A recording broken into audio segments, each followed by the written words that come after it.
Hi, my name is Megan Sohn. I'm a therapist as well as the community program manager at Yellow Chair Collective.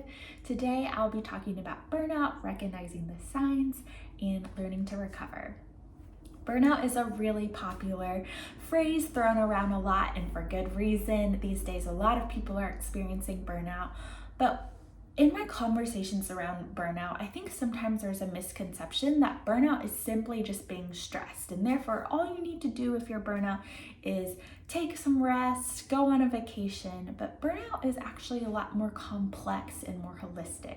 There are three different components of burnout. The first is exhaustion, so that physical, emotional exhaustion that a lot of folks think of, as well as feeling cynical and detached from your work. So feeling this negativity or this callous, detached response to various aspects of the job. And then finally, a lack of efficacy and reduced accomplishment. So this feels like feeling helpless or powerless to produce the desired effect that you want to have at work, as well as feeling unproductive or lacking in achievement at work. And so it's a really holistic experience.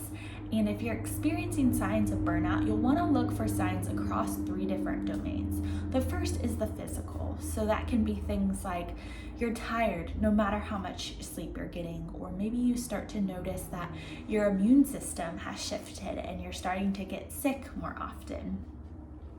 There are emotional signs of burnout too. This can be things like increased irritability, or noticing that you're feeling more stressed, or noticing more negativity towards your work. And then there's behavioral symptoms as well. So this could look like things like maybe you start to come into work later, or you leave earlier, or you notice you're procrastinating a lot more on your work tasks than you used to. Or maybe you're starting to use different ways of coping, like going on screens more, or undereating or overeating, or using substances as a way of coping. So you want to look for signs across those different domains. There are a lot of different sources of burnout. Today I'll talk about 6 of them. So the first source of burnout is community. Are you feeling like you have a supportive environment of people that you can trust and that you can rely on? Next is workload. So does the amount of work that you're expected to do, or that you yourself expect to do, match up with your capacity? Then there's fairness. Are you being treated in a fair and equitable way? Do others get credit for things that you're doing?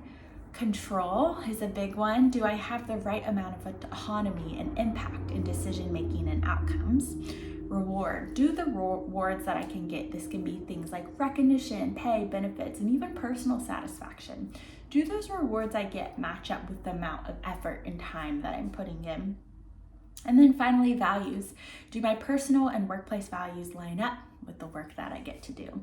So addressing burnout, again, a lot more complex than just going on a vacation. You really want to look at these 6 different sources and try to tackle each of them, especially the ones that you feel like are adding to your own experience of burnout. Thanks so much.